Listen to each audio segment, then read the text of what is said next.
지금 원래 영상을 찍을 계획이 없었는데 정말 중요한 어떻게 보면 그런 기사가 나와서 이렇게 또 영상을 또 찍습니다. 뭐 중요하다기보다는 좀 더 우리가 이 비트코인, 이더리움 그리고 웹3가 어떻게 세상을 바꾸고 있는지에 대해서 좀 더 이런 policy maker 그러니까 정치를 하시는 분들 그리고 이 관료들한테 어떻게 보면 얘기하는 그런 Foreign Policy라는 잡지가 있죠. 거기서 나온 잡지인데 이것을 공유를 처음 해주신 분은 그 실리콘밸리에서 유명한 제가 또 선생님이라고 보시는 너발 선생님께서 리트윗을 해주셔서 이렇게 제가 쭉 읽어보게 됐습니다.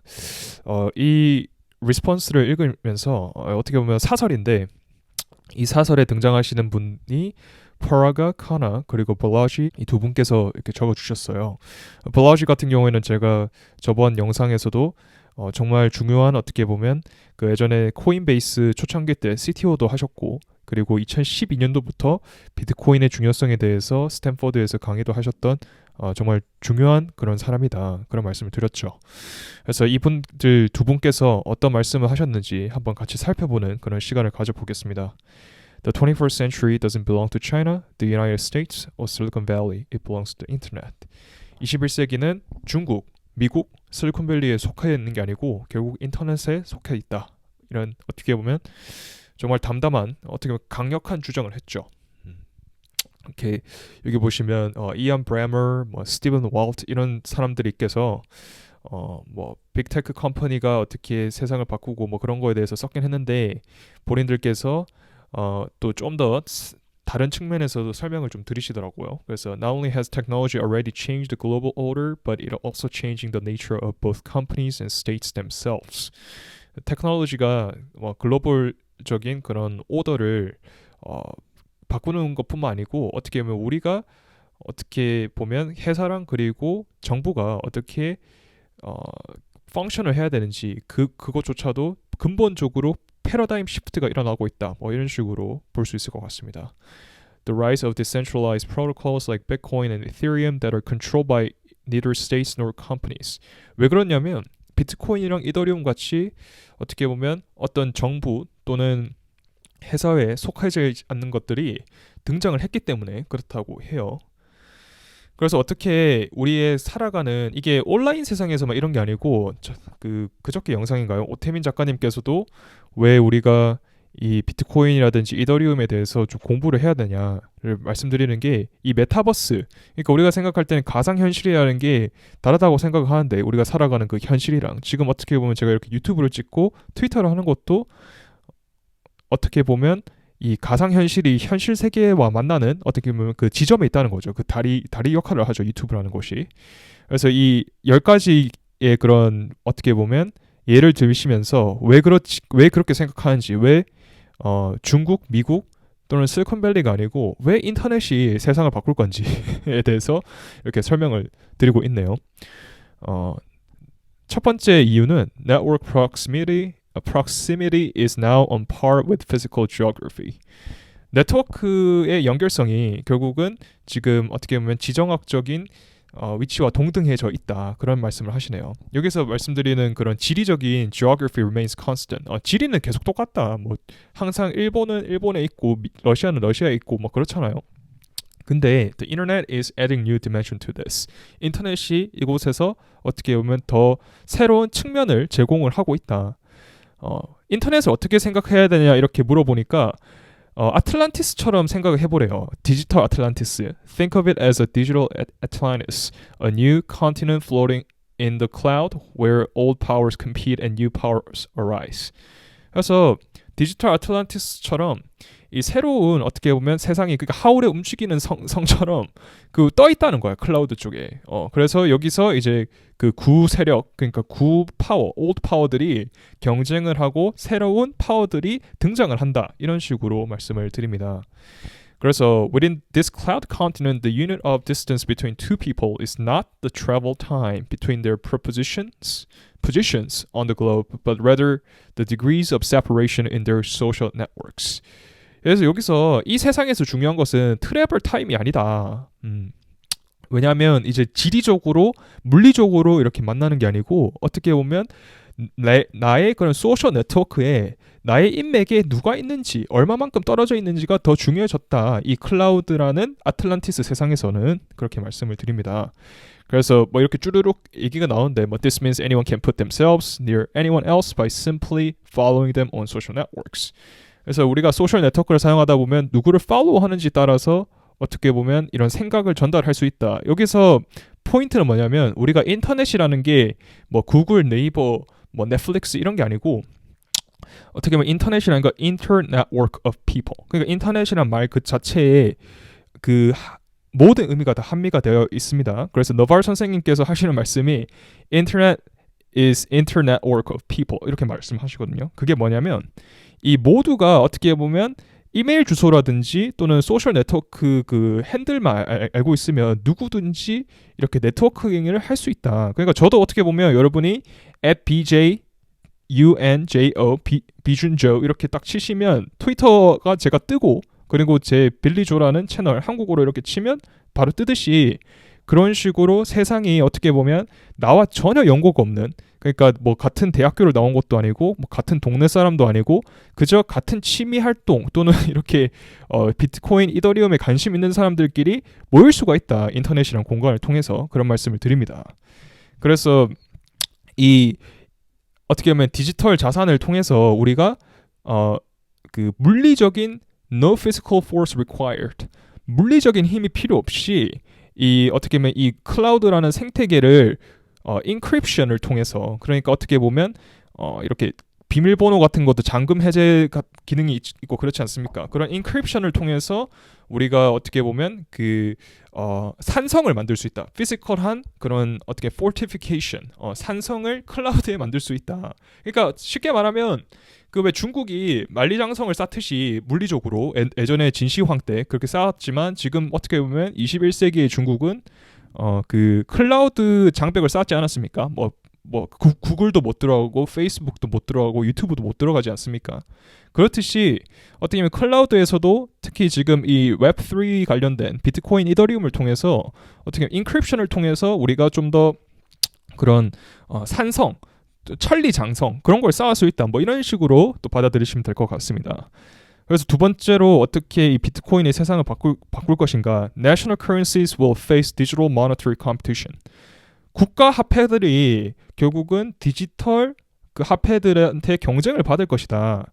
그렇게 예를 들어 여기서 그래서 이렇게 우리가 뉴스를 볼 때도 예전에 우리 같은 한국 같은 경우에는 원래 뉴스가 이렇게 뭐 조간신문, 뭐 주간신문 다 있었는데 결국은 네이버라는 곳을 통해서 한 곳을 다 모였죠. 미국도 똑같은 게 외국 같은 경우에 구글 뉴스라는 곳을 통해서 모든 게 다 모였어요. 그래서 이게 블라지 선생님이 그 요번에 최근에 그 팀 페리스 팟캐스트 나오셔서 했던 말이 이 모든 어떻게 보면 사업이라든지 어떻게 보면 역사라는 게 bundling, unbundling. 그래서 번들이라는 게 모았다는 소리잖아요.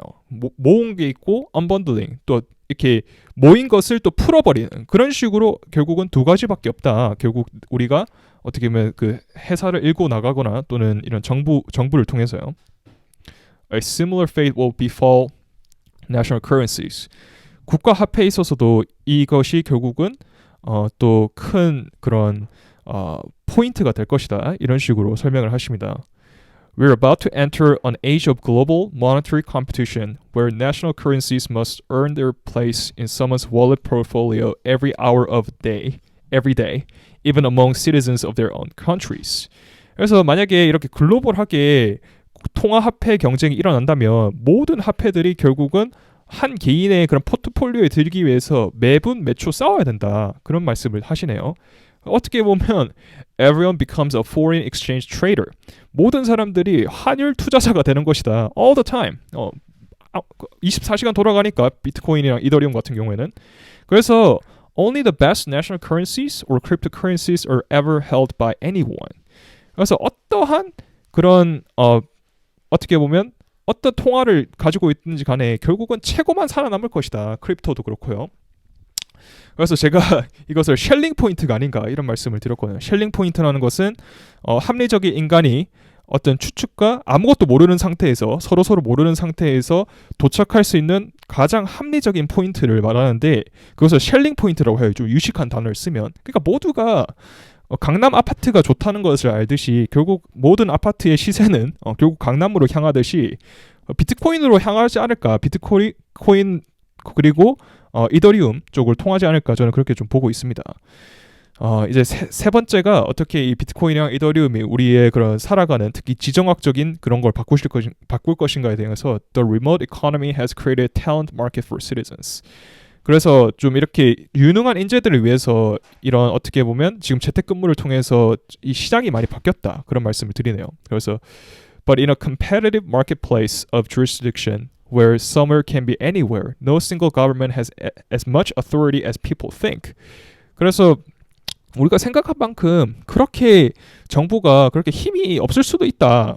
왜냐하면 이런 식으로 competitive market 경쟁적인 시장에서는 그 누구도 어느 곳에 속할 필요가 없다 보니까 어느 나라에 살 필요가 없다 보니까 그럴 수 있다. 그래서 여기 예를 드는데 뭐 에스토니아, 뉴질랜드, 싱가포르, 그 다음에 타이완, 포르투갈 그리고 뭐 UAE 이렇게 예를 드시네요. 그래서 뭐 노마드 비자라는 게 있다. 노마드라는 게 그 이렇게 재택근무를 아무 때서나 할 수 있고 뭐 영상이라든지 비디오 코딩을 하시는 분들 예를 들면 그런 분들께서 어느 나라를 가든 뭐 인터넷만 되면 일을 할 수 있는 사람들 노마드라고 부릅니다. 그래서 they have more options than ever for a more hospitable host state. 그래서 이 사람들이 이 노마드 인재들이 결국은 자기한테 가장 좋은 그런 국가를 찾아갈 것이다. 그런 말씀을 하시네요. The great migration is on. 그래서 그 대이민이 일어날 것이다 이런 식으로 뭐 예언을 하시는데 이 얘기가 이분들이 처음 한 얘기가 아니고 그 책 중에서 The Sovereign Individual이라는 책이 있어요. 그 책 서문을 이제 피터 티엘이라는 어떻게 보면 일론 머스크의 페이팔 마피아죠. 마피아 두목 이제 또 보스죠. 보스 둘 다 보스인데 아무튼 그 제2의 보스가 있어요. 제1의 보스가 될 수도 있겠네 어떤 분들한테는. 아무튼 그분이 항상 하시는 말씀이 그분이 서문을 쓴 책이거든. 거의 유일하게. 그래서 피터 티엘 얘기가 또 여기서 나와요.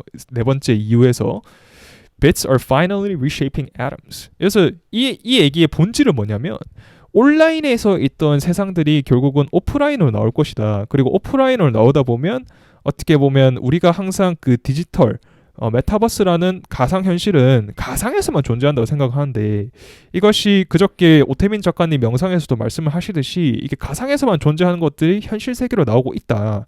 지금 우리가 어떻게 보면 그거에 초입 단계에 있다고 볼 수 있을 수가 있는 게 예를 들면 테슬라가 얘가 될 것 같아요. 테슬라가 지금 하는 게 뭐냐면 우리가 그냥 가상현실에서 이렇게 라이다를 달고 이렇게 3D 모델로 해가지고 막 이렇게 뭐 자율주행을 할 수 있겠지만 그런 소프트웨어적보다는 어떻게 보면 물리적으로 하드웨어적으로 지금 접근을 하고 있는 기업이 어떻게 보면 테슬라밖에 없거든요. 거의 유일하게 뭐 다른 뭐 기업들도 있습니다. 뭐 GM의 뭐 그런 웨이모도 있고 뭐 다 있는데 정말 매스 스케일하게 정말 큰 스케일로 하는 기업은 테슬라밖에 없다. 그러다 보니까 좀 더 어떻게 보면 지금 이 비트코인과 이더리움으로 바뀌는 세상사에서 지금 테슬라가 하는 행위가 그러니까 이 자율주행이라는 것을 통해서 우리가 예를 드는 거예요. 여기서 예시를 들었을 때 그렇게 할 수 있다. 그거는 이분들의 얘기가 아니고 제 얘기입니다.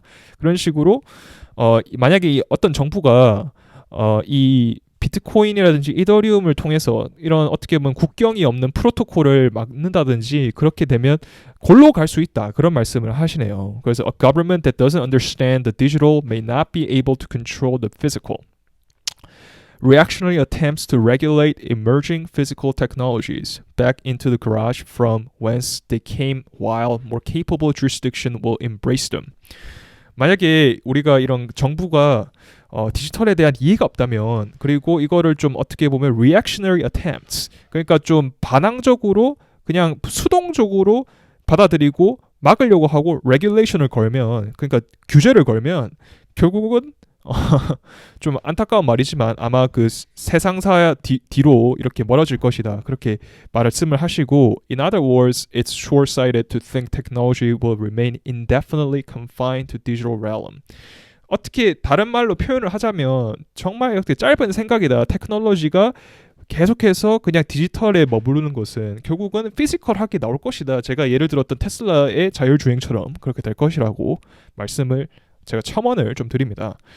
다섯 번째, 어떻게 비트코인이랑 이더리움이 세상을 바꿀 것인가? Cloud-based regulators are outcompeting state-based regulators. 그래서 여기서는 좀 더 어떻게 보면 저 역시 지금 공부를 계속 해야 되는 웹3에 관련된 얘기가 나오는데 이 웹3라는 것이 어떻게 보면 지금 우리가 디파이라든지 또 크립토를 통해서 볼 수가 있겠지만 그 무엇보다도 이 지금 여기서 예시를 드는 게 FDA 있지 않습니까? 미국 식약청. 그리고 미국 식약청은 이 화이자랑 뭐 이런 큰 어떻게 보면 기업들을 레귤레이트 할 수 있겠지만 관리를 할 수 있겠지만 이 100만 명이 넘는 이런 바이오 해커들은 통제를 못할 것이다. 그리고 SEC 얘기를 또 해요. SEC가 골드만삭스라든지 모건 스탠리 같은 큰 기업들은 규제를 할 수 있겠지만 100만 명이나 되는 웹3 개발자들은 규제를 못할 것이다. The people running this institution typically have career tenure. They're not democratically elected or not easily fired. 그래서 여기서 SEC라든지 FDA에서 일하시는 분들이 좀 약간 까네요. 여기서 소위 they're not democratically elected. 그래서 이게 뭐 민주적으로 무슨 투표가 돼서 뽑힌 사람도 아니고 여기서 일하시는 분들이 FDA라든지 SEC에서 그리고 이 사람들 자르기가 너무 힘들다 그런 말씀을 하시네요. 그래서 쭉쭉 나가는데 It is only a matter of time before cloud-based entities emerge for decentralized regulation of industries beyond cryptocurrencies. 그래서 크립토를 뛰어넘은 그런 어떻게 보면 decentralized된 그러니까 탈중앙화된 그런 규제들이 속속 보일 것이다. 그런 말씀을 하면서 제가 드는 생각이 정말로 어떻게 보면 진짜 그런 국제적인 기구들이 나오겠구나. 국제적인 뭐 UN 진짜 UN이 나오고 그러니까 결국 그 UN이라든지 이런 문제가 뭐냐면 제가 짧은 지식으로서 그렇게 보면 응징할 수 있는 수단이 없다는 거예요. 말만 할 수 있어. 말만 맨날 뭐 저기 북한 규제하고 뭐 그렇게 할 수 있겠지만 응징할 수가 없다. 무슨 군대가 있는 게 아니니까 유엔이라는 게 제가 옛날에 그 즐겨 들었던 이충근 국제정치학과 그 교수님께서 하셨던 말씀이 응징할 대상이 없다 보니까 유엔이라든지 EU가 그렇게 어떻게 보면 우리가 보기에는 엄청 대단한 조직같이 보이지만 실제 안으로 까보면 별로 그렇게 할 수 있는 방법이 없다. 그러니까 중국이랑 미국 그리고 또는 러시아한테 맨날 붙달려 가는 거야. 걔들이 군대가 있으니까 응징할 수 있으니까 말을 안 들으면 그렇게 응징할 대상을 어떻게 만들 수 있느냐 이렇게 또 말씀을 하시는데 그 이 응징이 여기서 말하는 응징은 이 좀 7번이랑 또 어떻게 보면 연관이 되어 있는 말인데 이 피지컬하게 그러니까 어떻게 군대를 통해서 무력을 통해서 그렇게 응징을 하기보다는 이제는 수학을 통해서 응징을 한다 그런 말씀을 하시면서 여기 참 재밌는 표현이 있어요. But in the age of encryption, it's not about how many divisions a state has to defend its property. It's about how much long division it will have to do to seize yours. 그래서 여기서 우리가 이 국가라는 조직은 결국은 군대에 있는 사단이 있지 않습니까? 군대에 이렇게 사단 뭐 연대 뭐 이런 표현이 있는데 그 사단이 디비전이라고 해요. 영어로. 디비전을 통해서 항상 그 우리의 재산을 보호를 해왔지만 이 디지털 시대 지금 우리가 비트코인, 이더리움으로 만들어지는 이 어떻게 보면 프로토콜에 의한 시대는 나누기, 디비전을 또 나누기라고 불러요. long division을 통해서 우리의 그런 자산을 지킬 수가 있다. 어떻게 보면 좀 약간 언어 유희적인 표현이라고 제 개인적으로 생각이 듭니다. 그래서 7번이 International rule of law is becoming rule of code. 그래서 우리가 국제적인 그런 법이 아니고 이제 좀 있으면 코드로 바뀔 거다. 그런 얘기를 드리고 이게 제가 그냥 우스갯소리로 하는 게 아니고 우리가 그 리걸 코드라고 부르거든요. 법을. LEGAL 코드라고 부르고 그리고 이 디지털 코드랑 지금 싸우고 있다. 우리가 말씀드리는 그 컴퓨터 코드 있지 않습니까? 리걸 코드랑 디지털 코드랑 싸우고 있다. 그런 말씀을 좀 드리고 싶어요. 저는. 그래서 이 룰 오브 코드랑 룰 오브 코드가 왜 좋냐면 이 비트코인이나 이더리움 생태계 내에서 이게 어떻게 보면 뭐 중국인이든 미국인이든 뭐 좌파든 우파든 한국인이든 일본인이든 뭐 아프리카 사람이든 뭐 어느 나라 사람이든 이 비트코인, 이더리움 생태계 내에서는, 이 블록체인 생태계 내에서는 모두가 동등하다는 소리야. Intellectual properties are already being codified blockchain ledgers, beginning with non-fungible tokens, bringing transparency to what has been fragmented legal process. 그래서 여태까지는 이게 오태민 작가님 얘기랑 좀 약간 일맥상통하는 게 우리는 섬처럼 살고 있습니다. 섬. 그러니까 무슨 말이냐면 내가 예를 들어서 저기 미국을 예를 들어 볼게요. 미국 같은 경우에는 법이 다 달라요. 주마다. 그러니까 우리나라 따지면 강원도가 법이 다르고 저기 경상도가 법이 달라. 뭐 이런 식이야. 미국 같은 경우에는. 그러니까 이게 법 체계가 다 다르다 보니까 어떻게 보면 이 통일성이 없다 보니까 좀 약간 어떻게 보면 통일성이 없다 보니까 좀 더 우리가 법적인 혜택을 뭐 덜 받기도 하고 또 어떤 다른 주로 가면 더 받기도 하고 그런 식으로 된다는 말씀을 하시죠. Property rights themselves can be digitized through geographic information system, mapping, land cadastration, surveying, and parceling of property, eroding the bureaucratic opacity that favors predatory governments. 그래서 이게 저번에 말씀드린 오 작가님이 구글이랑 이더리움을 좀 비교한 그런 영상이 있는데 그 구글 맵을 이렇게 30cm씩 잘라가지고 그렇게 뭐 팔 수가 있대 땅을 뭐 그럴 수도 있대. 그러니까 그 얘기가 좀 생각이 나더라고 이 문장을 읽으면서. 그래서 그런 말씀을 드리고 investors could demand governments put up collateral codified in smart contracts that would be forfeited in default. 그래서 이게 우리 투자자들이 정부한테 요청을 할 수 있다. 야, 너희들 스마트 컨트랙에 넣으라고. 너희들의 자산을 넣고 만약에 너희들이 디폴트가 났을 때 그러면 우리가 가져가는 거야. 그런 식으로 뭔가 이렇게 가버먼트에 정부에도 뭔가 이게 신용이 있어야 되는데 그 신용을 어떻게 보면 스마트 컨트랙으로 이용해 볼 수 있지 않을까. 그런 식으로 또 설명을 하시네요. 그래서 아까 말씀드렸던 응징의 대상이 없다고 말씀드렸잖아요. 이 인터내셔널 로 국제법은 응징이 없어요. 군대 빼고는. 그러니까 내가 마음에 안 들면 군대로 쳐들어갈 수밖에 없어. 근데 이제는 그게 아니고 야 그러면 디센트럴라이즈 그러니까 탈중앙화된 스마트 컨트랙으로 우리가 한번 이 국제 무역을 제대로 해볼 수 있다. 그렇게 어떻게 보면 응징의 수단이 생긴 거야. 새로운 수단이. 응징의 새로운 수단이. The ability to guarantee free speech and free markets to anyone with an internet connection is a major step forward. 그래서 우리가 지금 이 free speech, 언어의 자유 그리고 자유시장 마켓, 프리 마켓을 통해서 우리가 인터넷 연결만 되면 모두가 이렇게 할 수 있는 모두가 어떻게 보면 좀 안 좋게 표현하면 개나 소나 말할 수 있겠지만 또 그런 게 있어야 또 프리 스피치가 있어야 또 사람들이 또 어떻게 보면 어떤 누군가한테 독재자한테 의지하지 않고 이렇게 갈 수 있거든요. 저는 그렇게 생각을 합니다. 그래서 프리 마켓이 중요하다. 시장 자유 원칙. 웹3가 addressing global inequality by sharing the reward and the risk. 웹3라는 게 또 어떻게 세상을 또 바꿀 수 있느냐. 웹3랑 크립토랑 지금 어떻게 보면 통용돼서 이렇게 사용되어지는 거예요. 어떻게 보면 지금 우리가 들어와 있는 시대가 대충 어떤 시대인지 이 테크놀로지 쪽에서 일을 하시는 분들께서 이렇게 말씀을 하시는 겁니다. 다시 한번 또 웹3가 어떻게 세상을 바꿀 수 있느냐. 결국은 우리가 불평등한 그런 사회를 어떻게 보면 글로벌하게 펴져 있지만 물론 한스 로슬링이라는 사람께서 이 글로벌 이니퀄리티 그러니까 국제적인 그런 불평등이 계속해서 내려가고 있지만 어떻게 보면 지금 서구 사회 유럽을 중심으로 한 서구 사회 같은 경우에는 가만히 있는데 뭐 아시아 국가들이 뭐 90년대부터 계속 치고 올라왔죠.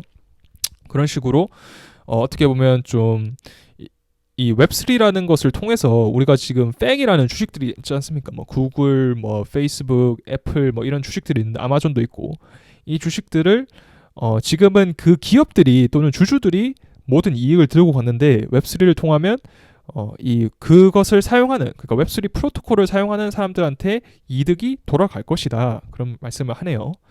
And with the rise of decentralized finance, there is now an incredible variety of financing mechanism to allow smart people with no money to find smart people with money to build tools that allow all people to make money. 그래서 이 decentralized finance, DeFi를 통해서 탈중앙화된 파이낸스죠.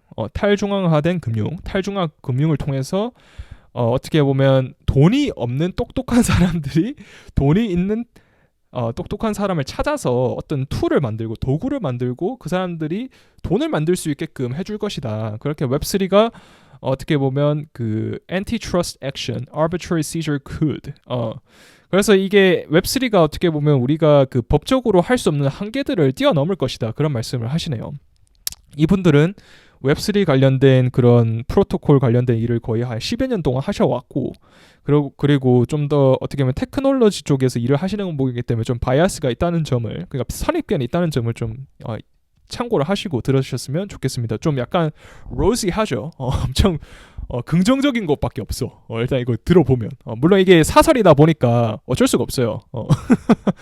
그리고 아홉 번째가 companies, cities, currencies, communities, countries all becoming networks. 여기서 이 뭐 회사, 도시, 화폐, 커뮤니티, 그리고 뭐 국가 모든 것이 네트워크화 될 것이다. 이런 말. 어떻게 보면 엄청 강력한 주장입니다. 이거는. Today we think of stocks, bonds, gold, loans, and art as different. 여기서 이제 주식, 채권, 골드, 금, 그리고 뭐 빚, 그리고 아트들이 다 다른 줄 아는데 결국은 이 모든 것들이 블록체인 상에서는 장부로 모든 게 기록이 된다. 데빗과 크레딧으로 기록이 된다. 이렇게 말씀을 하시네요. 왜 그렇냐? 그러니까 왜 우리가 책이랑 음악이랑 영화랑 다 다르다고 생각하는데 인터넷이 어떻게 움직이시는지 아시는 분은 아시겠지만 이게 모든 게 이게 패킷이라는 단위로 나눠져서 전송이 되는 거예요. 이 디지털로. 그 전송이 돼서 우리가 넷플릭스도 보고 뭐 스포티파이에서 노래도 듣고 뭐 이렇게 하는데 지금 어떻게 보면 그러한 현상들이 지금 특히 금융 쪽에서 일어날 것이다. 그런 주장을 하십니다. Physical governments can, for example, integrate with digital networks and companies can run as apps on a city-state's dedicated blockchain. 그래서 우리가 지금 뉴욕이라든지 마이애미 같은 경우에는 본인들의 코인을 만들어서 그 비트코인을 이렇게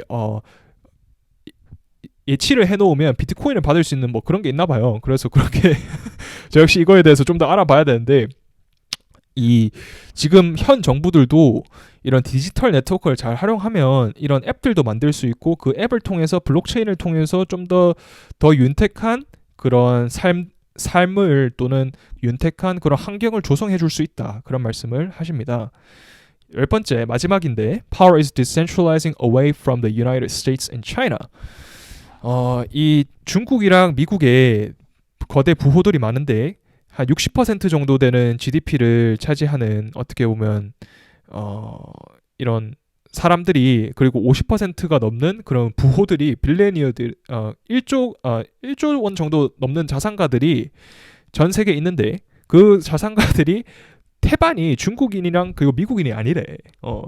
그래서 이 사람들이 만약에 중국이랑 미국이 둘 다 안 되면 어디로 갈까를 고민을 해보니까 탈중앙화된 프로토콜로 갈 수밖에 없다. 비트코인, 이더리움 쪽으로 뭐 또는 다른 체인들 쪽으로 갈 수밖에 없다. 그래서 우리가 이런 기사를 좀 읽어봤습니다. 그래서 이 기사 같은 경우에는 뒤에는 좀 잘렸는데 저는 좀 더 그 팍스 아메리카나 또는 새로운 콜드 뉴워, 뉴 콜드 워가 나오기보다는 좀 더 우리가 이 규칙이 없는 또는 중앙화되지 않는 어떻게 보면 전국 시대를 볼 수 있다. 그 전국 시대라는 게 좀 안 좋은 의미로서는 뭐 들릴 수도 있겠지만 뭐 전쟁이 많고 뭐 맨날 전쟁이 있고 그런 시대로 볼 수 있겠지만 어떻게 보면 그 전국 시대에 뭐 공자 선생님도 나오시고 뭐 순자도 나오고 손자도 나오고 뭐 엄청난 대단한 신분들이 나오지 않았습니까? 중국에서 사상가들이. 그런 어떻게 보면 대항해 시대, 새로운 대항해 시대가 열리는 게 아닌가 저는 그렇게 보고 있어요. 디지털 대항해 시대가 열리고 있다. 지금. 아무튼 또 제가 또 설레발 치는 게 아닌가 싶은데 이런 또 진짜 좋은 기사가 또 있어가지고 여러분들한테 바로 따끈따끈하게 그냥 바로 전달 드리면서 또 이렇게 또 영상 마무리 지어 보겠습니다. 영상 도움 되셨으면 좋아요, 구독 부탁드리고 또 행복한 하루 되시길 바랍니다. 감사합니다.